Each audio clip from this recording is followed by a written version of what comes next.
Eh bien, nous voici donc à cette dernière journée de cette 3e édition du Festival de Transatlantique de Saintes et j'ai l'immense joie d'être en compagnie de Nash, alias Anna Chédid. Bonjour. Bonjour.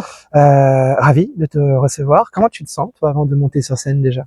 Je suis plutôt excitée, moi, j'ai envie d'y aller un peu là, tu vois. Ouais. Non, mais je suis excitée, je suis contente de jouer dans cet endroit magnifique, de jouer mes chansons, de rencontrer le public, des gens que je connais, des gens que je connais pas, des gens qui me connaissent pas. Enfin voilà, c'est plutôt excitant comme moment.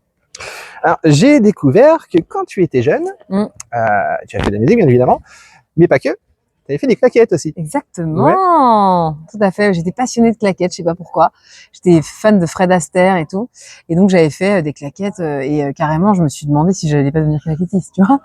Et je suis toujours fan, hein. Franchement, j'ai toujours des claquettes et tout, et j'adore. En fait, je trouve que la claquette c'est de la danse, mais t'as un truc très rythmique comme ça, qui est très, en fait, tu danses et en même temps tu fais de la musique. Ouais. Et en fait, je crois que j'aimais bien ce truc-là. Et là aujourd'hui, je fais de la musique, mais je danse aussi un peu parfois sur scène, et j'ai toujours gardé cette connexion entre les deux.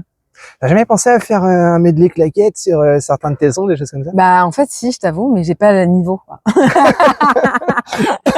C'est ça qui m'a rebuté, quoi, tu vois. En tout cas, je suis sûr que tu es meilleur que moi là-dessus.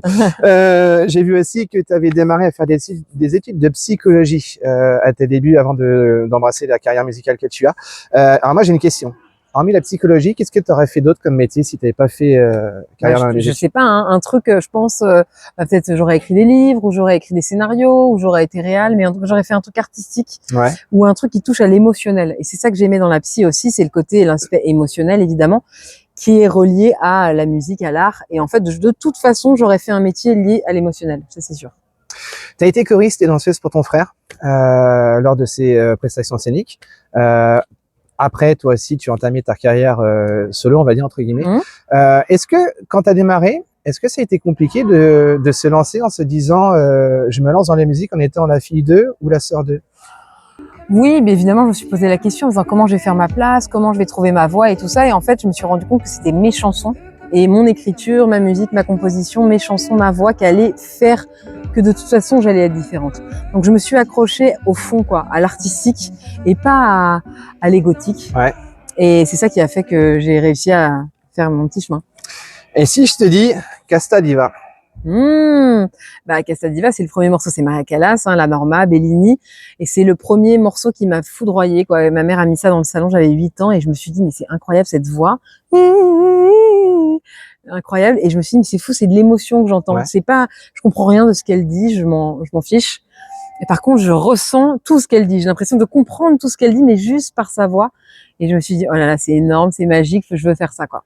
Et toi, c'est un peu aussi ce que tu veux retransmettre dans tes chansons, c'est cette partie émotionnelle, au final, qu'on retrouve. Et justement, émotionnelle, pour ton dernier album, il y en a eu. Peau neuve, parce que toi aussi, entre guillemets, t'as fait un peu peau neuve.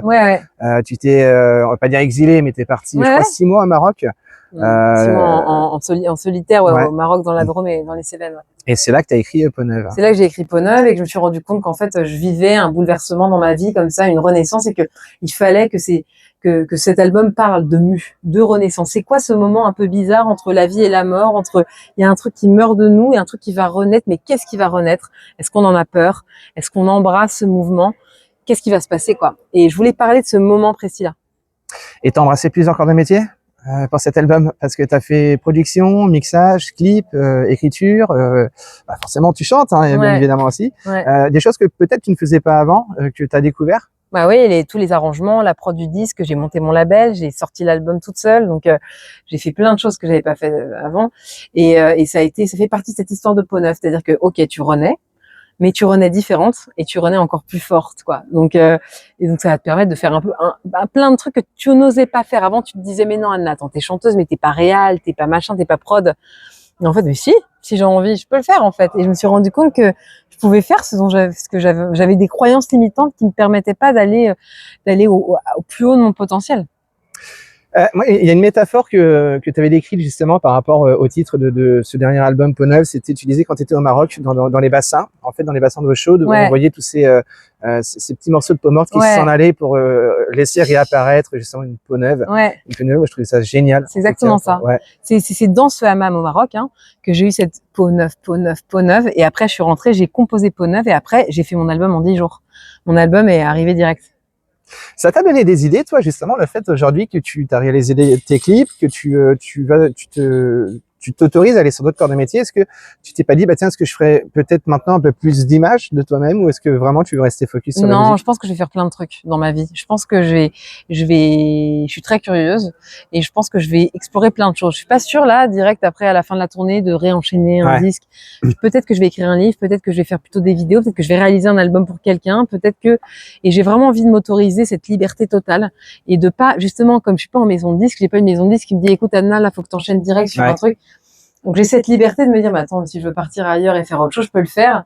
Et c'est ça qui m'excite en fait. Ce que j'ai bien aimé aussi, alors j'ai lu parce que je me suis un peu renseigné quand même sur ton dernier album, c'était de faire venir un piano en plein désert, chose qui n'est pas possible en fait au final, parce que c'est un peu encombrant. Vous êtes servi d'un clavier. Et alors, au final, l'habillage, c'était complètement en effet spéciaux, quoi. En fait, c'est ça. C'est-à-dire que j'avais envie de ce piano noir dans le désert. C'était ma fixette, évidemment. Mais je me suis renseignée, c'était impossible. Un piano à queue, dans le désert, en plus dans le sable, n'importe quoi. Et en fait, j'ai fait construire un piano, une fausse coque de piano à queue, 4 mois avant à Ouarzazate, dans des studios de cinéma. Parce qu'il y a plein de films qui se tournent dans le désert, les films Dune et tout ça. Et donc, ils ont construit mon truc. Et après, j'ai mis un clavier dedans. Et donc, on me voit sur les pochettes, on me voit avec ce piano à queue noire dans le désert. Sauf que c'est un faux piano. Mais que sur la pochette, elle a vraiment l'impression que c'est un vrai piano, quoi. J'ai trouvé ça génial, comme quoi la magie du cinéma. T'as un petit rituel, toi, avant de monter sur scène? Est-ce que t'as un objet fétiche, un rituel, un truc? Est-ce que tu fais un pas de danse? J'en sais rien. Non, je fais un moonwalk. Non, je rigole. Tu fais moonwalk. Non, je me pose un peu. Bah, déjà, je me maquille chez mes vocalistes. Ça met un peu dans le mood. Je m'habille et tout, tu vois, je me mets un peu dans le mood. Et puis après, je me fais toujours un peu une petite méditation comme ça, un petit moment, genre, où ma journée, elle redescend. Et je visualise, voilà, ce qui va se passer et j'y vais, quoi. Et ton talent caché? Est-ce que t'en as un? Alors, attends. Oh là là. Alors, mes copines, elles me disent ça, mes potes me disent ça tout le temps. Alors, c'est peut-être un talent caché, mais qui ne sert à rien, mais je sais pas, je te dis, il y a que ça qui me vient. Elles me disent, à chaque fois qu'on est dans un endroit, que tu peux être, tu vois, dans un truc que tu connais pas, parce qu'en plus, moi, je voyage tout le temps, je suis dans les hôtels et tout, tu te mets toujours bien. C'est-à-dire que j'arrive toujours à faire d'un truc inconnu chez moi. Tu vois ce que je veux dire? J'arrive toujours à faire que je me sente chez moi partout. À transporter ta bulle, quoi, à chaque fois. Donc, est-ce que c'est un talent? Je sais pas. Mais c'est le... Si, je pense qu'on peut le définir comme un talent caché, parce que, tu sais, tout le monde ne ramène pas sa bulle. Voilà, c'est ça. Donc voilà, je vais dire ça, tu vois. Bah, alors ici, tiens, justement, qu'est-ce que t'as ramené pour être comme chez toi? Bah, je sais pas, j'arrive dans ma loge et puis toujours j'ai mon petit truc, je pose, tu vois, je commence à poser mon make-up, mes petits machins, mon thermos, mon truc. C'est bête, mais en fait, tous ces petits trucs-là, ça fait que c'est mon univers. Ça devient chez moi, ma bulle, quoi.